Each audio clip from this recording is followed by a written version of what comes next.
गरीब पिता और उसके कलेक्टर बेटे। Please like share and subscribe.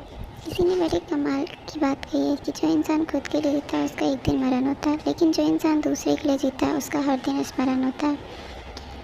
कहानी एक गरीब पिता और उसकी एक बेटी।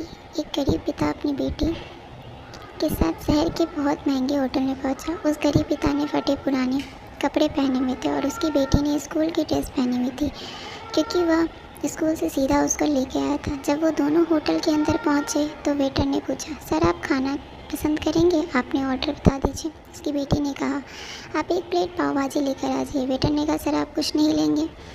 आपके लिए कुछ लेकर आऊँ? उस गरीब पिता ने कहा, मेरे लिए कुछ नहीं लेकर आना।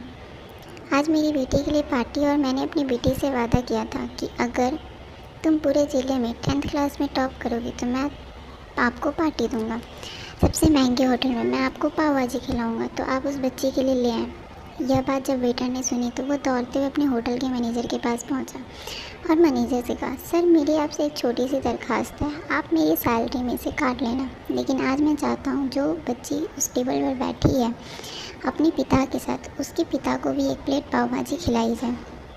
जब बच्ची ने पूरे ज़िले में टॉप किया है तो सर वो गरीब पिता है, ज़्यादा पैसे नहीं होंगे, इसलिए कह रहे हैं कि सिर्फ बच्ची के लिए ले आओ। तो सर मैं चाहता हूँ कि मेरी तरफ से भी उन्हें पाव भाजी खिलाई जाए। होटल के मालिक ने जब ये बात सुनी तो कहने लगा, अरे क्या बात कर रहे हो छोटी सी, तुम उसके पिता के लिए भी पाव भाजी लेकर जाओ, उस लड़की के लिए भी लेकर जाओ और 3-4 प्लेट पाव भाजी पैक भी करा लेना, ले जाओ और 2-3 किलो मिठाई के डब्बे भी साथ ले जाओ और उनसे कहना कि यह पार्टी जो है हमारी तरफ होटल की तरफ से है, हमारी बेटी ने पूरे ज़िले में टॉप किया है। उनसे कहना कि होटल की तरफ से हमारी बेटी ने पूरे ज़िले में टॉप किया है।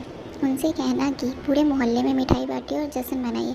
चिंता मत कीजिए। जब ये बात होटल के मालिक ने कही तो वेटर खुश हो गया। उसने कहा, क्या बात है, कितने अच्छे मालिक के यहाँ मैं नौकरी कर रहा हूँ। जब वेटर ने 3-4 प्लेट पाव भाजी लेकर पहुँचा तो यह देखकर लड़की के पिता चौंक गए और बोले, मैंने तो सिर्फ एक प्लेट ही पाव भाजी मांगी थी, इन सबको लेने के लिए मेरे पास तो पैसे नहीं है। वेटर ने कहा, क्या सर शर्मिंदा मत कीजिए, यह हमारी तरफ से ये बेटी आपकी नहीं हमारी भी बेटी है, जिसने पूरे ज़िले में टॉप किया। यह मिठाई के डब्बे और 3-4 प्लेट पाव भाजी पैक करा दिए, आप इन्हें लेकर जाइए और जश्न मनाइए। पिता और पुत्री खुश होकर वहाँ से चले गए।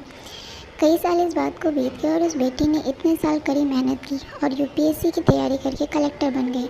किस्मत थी ऊपर वाले की, या कहा जा सकता है कि करिश्मा था ऊपर वाले का ही उसी शहर में उसका आना हुआ। उनके द्वारा सूचना पहुंचा दी गई, कलेक्टर मैम आने वाली है, और उसी होटल में खाना खाने वाले कलेक्टर साहिबा के आने की खबर मिलते कि उस गांव के सभी लोग कलेक्टर साहिबा को देखने के लिए वहां पहुंच गए।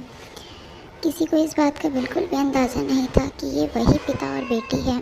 जब कलेक्टर साहिबा अपने पिता के साथ होटल में पहुंची तो उन्होंने होटल के मालिक से कहा, क्या आपने हमें पहचाना नहीं? हम वही पिता पुत्री हैं जो मेरी 10th क्लास में टॉप करने पर आपने हमें पार्टी दी थी। हम वही पिता पुत्री आज फिर से आए हैं और आज आपको और पूरे स्टाफ को पूरे गांव में पार्टी देने के लिए।